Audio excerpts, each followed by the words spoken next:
The police raided my house because I changed my Wi-Fi password. Sounds ridiculous, right? But that's exactly what happened last Tuesday morning. My name's Paul King, a systems engineer who just wanted a stable internet connection to finish his remote work. Somehow, that simple act turned into a neighborhood scandal when our HOA president, Ella Thomas, decided my router update was a cyber attack on community infrastructure. She marched up my porch, waving her HOA binder like a badge, shouting that I'd shut down the neighborhood's security grid. Before I could even explain, she whipped out her phone, dialed 911, and screamed that I was interfering with federal communications. I laughed until the flashing red and blue lights started reflecting off my living room window. What those officers discovered inside my house that day, nobody in Lakeside Grove could have imagined. Before we dive into the madness, comment below where you're watching from and what time it is, and don't forget to subscribe for more unbelievable HOA revenge stories like this one. When I first moved to Lakeside Grove, I thought I'd found peace. The homes were neat, the lawns always manicured, and the sunsets over the artificial lake painted the sky in orange and gold. After years of dealing with noisy city apartments, this quiet neighborhood seemed like paradise. I bought the small brick house at the corner lot, set up my home office, and looked forward to quiet mornings with coffee and strong Wi-Fi. But if I'd known the HOA president lived 2 doors down, I might have reconsidered. Her name was Ella Thomas, a woman in her mid-50s who ran the HOA like it was her private kingdom. The kind of person who would measure your grass with a ruler, photograph your trash cans if they weren't facing the right direction, and send warning letters for leaving a garden hose uncoiled. Most neighbors feared her. The rest pretended to like her just to avoid fines. Me, I figured if I kept to myself, there'd be no trouble. I was wrong. At first it was small things. Ella would stroll by clipboard in hand pretending to inspect mailboxes. She'd glance toward my porch, my garage door, my recycling bins, always finding something to mutter about. Once she complained that my mailbox flag wasn't HOA-compliant red. Another time, she sent me a notice for having unapproved solar panels. I wrote back politely that they were in fact state-subsidized and legal under federal clean energy law. She didn't respond, but I knew she hated losing that one. Still, I stayed civil. I greeted her every now and then, gave a nod when she passed by. I thought maybe she'd get bored of me. Then one morning my Wi-Fi started dropping. Constantly. My connection was fine one moment and gone the next. At first I blamed my internet provider, but after running diagnostics, I noticed something strange. An unfamiliar device kept reconnecting to my router. It was labeled Lakeside HOA Network. At first I thought it might be a mistake, maybe a neighbor's signal overlapping. But when I checked my router logs, I saw active data transfers, hundreds of megabytes every day running through my personal network. Someone was using my internet without permission. I changed my password. Simple fix, I thought. Then I renamed my Wi-Fi to something funny, no more free Wi-Fi. A little joke to whoever was freeloading. I even chuckled about it as I made coffee. By noon there was a knock at my door. When I opened it, there she was, Ella Thomas, clutching her binder so tight her knuckles turned white. Her face was red, not from the sun but from fury. "Mr. King," she snapped, "what have you done to the community network?" I blinked. The what? She jabbed her finger toward my house. The cameras. The HOA cameras stopped working this morning. We lost access to our neighborhood feed right after you tampered with your router. I set down my mug, genuinely confused. "Wait, what do you mean, our cameras? Our HOA security system," she said as if it were obvious. "It runs on a shared network. Every home in Lakeside Grove contributes bandwidth. It's part of our safety program." I raised an eyebrow. I never agreed to that. "It's in the bylaws," she barked, flipping through her binder. Section 14B, Cooperative Infrastructure Maintenance. Everyone participates. I crossed my arms. "Ella, that clause talks about maintaining the irrigation system, not Wi-Fi," she glared. "You're interfering with community property. You'll reconnect the HOA network immediately, or what?" I asked, unable to hide a smirk. Her nostrils flared. "Or I'll call the police and report a digital interference violation." I almost laughed out loud. "You're going to call 911? Because I changed my Wi-Fi password." "Yes," she hissed. "This is cyber tampering. You're endangering the neighborhood security." At that point, a few neighbors started poking their heads out of their doors. You could see curtains shifting, phones recording. Everyone knew Ella loved a good public spectacle. "Ella," I said calmly, "my internet is private property. You or anyone else have no right to connect to it." "That's not how our community works," she shot back. "If you have nothing to hide, why change it?" Her words hung heavy for a second. If you have nothing to hide, I sighed, leaned against the doorframe, and said, fine. Go ahead. Call the police. I'd love to see how that report looks. Her lips curled into a triumphant smirk like she'd been waiting for that line. Gladly, she said, dialing. I listened as she spoke into her phone. Yes, officer, I need immediate assistance. My neighbor has disabled our community's security network and may be tampering with communication systems. Yes, he's still here. He's refusing to cooperate. I swear I thought the dispatcher must have laughed. But a few minutes later, the distant wail of sirens echoed through the neighborhood. People began gathering near their lawns. Some were whispering, others filming. Ella stood proudly at the curb, pointing toward my house like she'd just caught a fugitive. The police SUV rolled up. 2 officers stepped out, one older, serious-looking, the other younger with that, oh no, another HOA call face. Afternoon, the older one said. We got a call about Wi-Fi. Ella rushed forward. Yes, officer. He disabled the HOA's surveillance grid. Our entire camera system went offline right after he changed his network settings. The officer looked at me clearly, fighting a smile.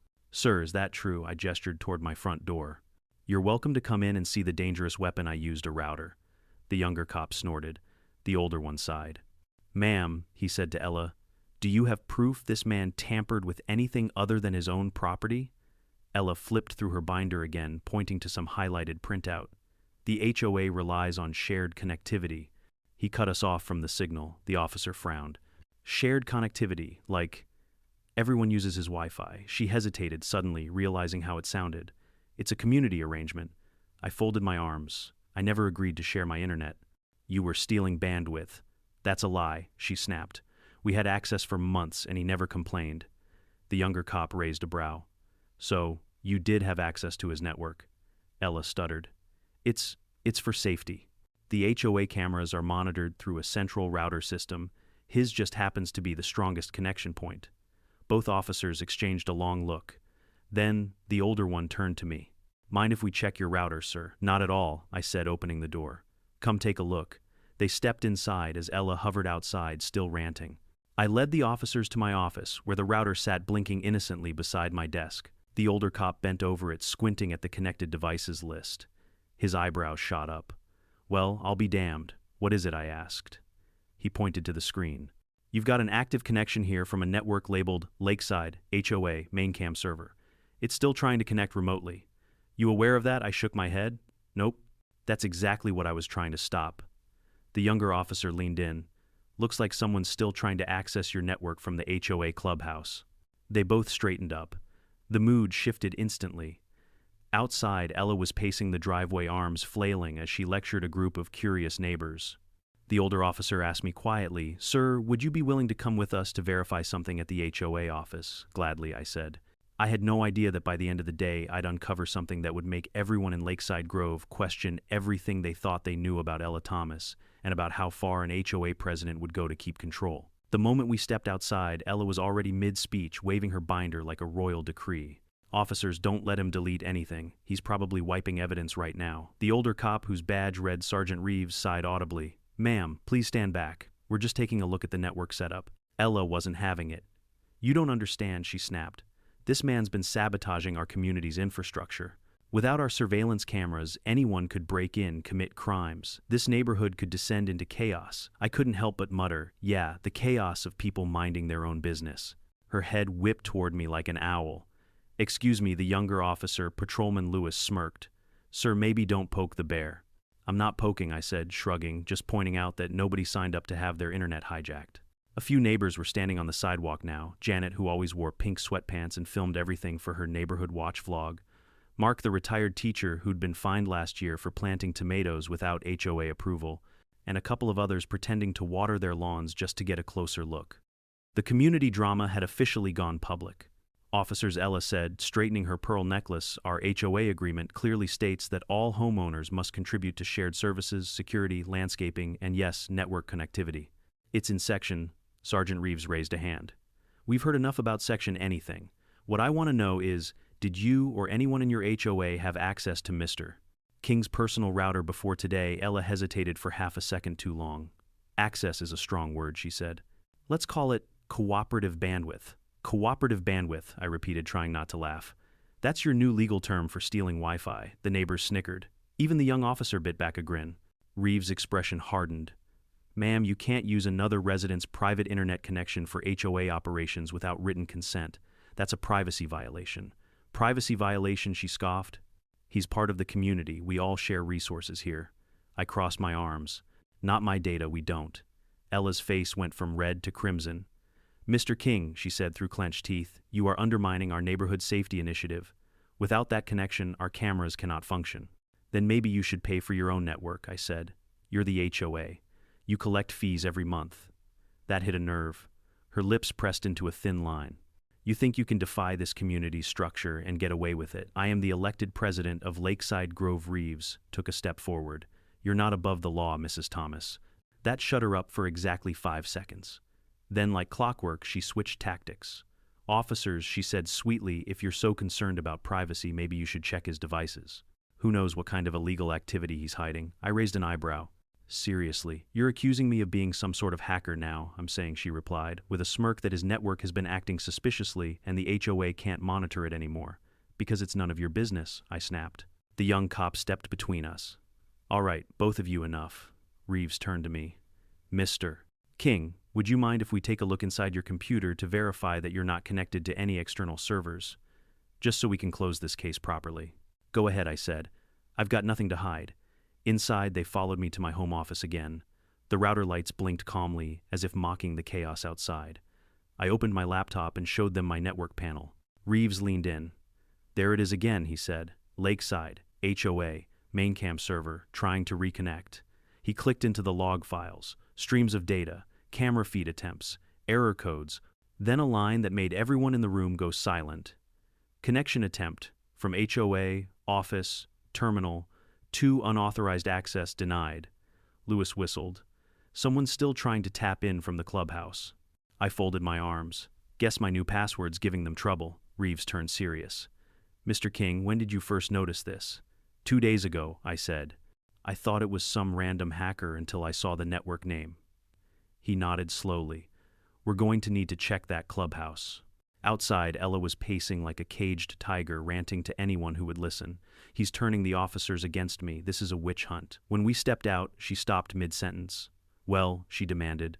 Did you find proof he's guilty? Reeves looked straight at her. Actually, Mrs. Thomas, we found evidence that your HOA office is still attempting to access Mr. King's network without authorization. We'll need to inspect your systems. Her jaw dropped. You can't just march into private HOA property, private property or not, Reeves said firmly. If there's evidence of an illegal network tap, we have probable cause. The neighbors erupted in whispers. Someone muttered, Told you she was spying on us. Ella's face twisted. I will not allow this violation of HOA sovereignty, Lewis blinked. Did you just say HOA sovereignty? She realized how ridiculous that sounded, but doubled down. Yes. The clubhouse is under HOA jurisdiction, and you need a board-approved warrant to enter. Reeves took out his radio, spoke a few words into it, then said calmly, We'll let a warrant sort that out. Within an hour, 2 more patrol cars arrived. Neighbors had gathered like it was a live reality show. Some brought folding chairs. Janet was streaming it live on her vlog with the caption, HOA President Busted. As the officers approached the clubhouse, Ella stood in the doorway blocking the entrance. You are trespassing on community property, Reeves held up a paper. Search warrant. County approved. Step aside. The defiance melted from her face. She backed away slowly, muttering, This is harassment. Inside the clubhouse was spotless at first glance. Freshly waxed floors, motivational posters about community unity, and a table lined with HOA documents. But behind a locked door labeled maintenance room, authorized personnel only, they found it. Rows of monitors. Servers humming quietly, Ethernet cables running like spider webs, and on those monitors live feeds, dozens of them, front yards, driveways, patios, even one that clearly showed someone's kitchen interior.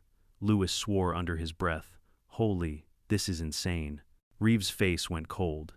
Mrs. Thomas, what exactly are we looking at here? Ella's voice shook slightly. It's our safety system. We monitor for suspicious activity. Inside people's homes, he barked. She stammered. Only if their cameras were voluntarily connected to the network. I stepped closer to one of the screens. My heart sank. The feed showed my own backyard, zoomed in on my patio table, my laptop visible from the reflection of the glass door. Voluntary, huh? I said quietly. Ella's lip trembled. It's a misunderstanding, Reeves cut her off. No, it's invasion of privacy, unauthorized surveillance, and likely wiretapping. You've been routing footage through Mr. King's network to mask your own signal. Her composure cracked. I did it for the good of the neighborhood, ma'am. You did it for control, I said. For the first time since I'd met her, Ella didn't have a comeback. Her eyes darted around the room, calculating, desperate. Reeves called it in. Within minutes, officers started seizing hard drives, tagging equipment for evidence. One unplugged a server labeled HOA Cam Master, while another photographed every monitor. Outside news vans had already started showing up. Apparently, Janet's live stream had gone viral. People wanted to see the Wi-Fi war at Lakeside Grove. As Ella was led outside, neighbors confronted her. "Were you spying on us?" one woman demanded. "You recorded our kids playing," another yelled. "Did you watch us in our pool?" Ella tried to respond, but her voice drowned in the noise. She turned to me as officers guided her toward the squad car. "You think you've won, Paul. You embarrass this community, they'll turn on you next." I met her eyes. At least they'll do it with their own internet connection. The door shut behind her with a heavy thud. The crowd clapped, hesitant at first, then growing louder. Some laughed nervously, others looked shaken. The young officer came up beside me, shaking his head. "I've seen some HOA drama before, but this is next level." Reeves handed me his card. "We'll need your testimony for the report. You did the right thing." As the police vehicles pulled away, the flashing lights reflected across the lake, shimmering in the water like a distorted mirror. I stood there on the curb, neighbors still murmuring, and couldn't help but think this wasn't just about Wi-Fi. It was about control, privacy, and what happens when someone in power forgets where the line is. The next morning, Lakeside Grove looked nothing like the peaceful suburb I'd moved into. Police tape surrounded the HOA clubhouse, news vans lined the street, and every neighbor within walking distance was either filming, gossiping, or pretending to walk their dog just to get a closer look.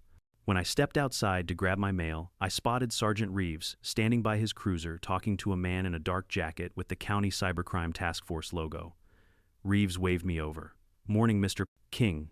Sorry about the chaos," he said. "You might want to know what we found in that office goes way deeper than we thought." I crossed my arms. "How deep are we talking?" The cybercrime officer introduced himself as Agent Rowe. "Those servers weren't just recording live footage," he said. "They were streaming backups to a private cloud account registered under the HOA's name, but managed exclusively by one admin.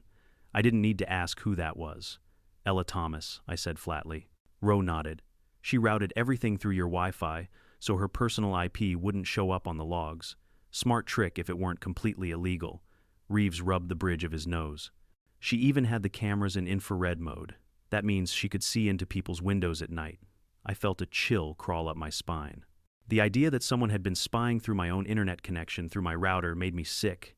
"What's going to happen to her?" I asked. Reeves sighed. "She's being questioned downtown. We're filing charges for unauthorized surveillance, data theft, and electronic intrusion. But it'll take time to get everything processed." As he spoke, a familiar shriek broke through the morning air. "This is outrageous. I'm the victim here." We turned to see Ella flanked by two lawyers in suits that looked more expensive than her entire HOA budget. Her hair was perfectly set, her pearl earrings glinting in the sunlight, but her face was pale and tight with fury. One of the lawyers called out, "My client will not be answering any further questions without due process." Reeves folded his arms. "Then she can explain to a judge why her community security system had access to private living rooms." Ella pointed at me.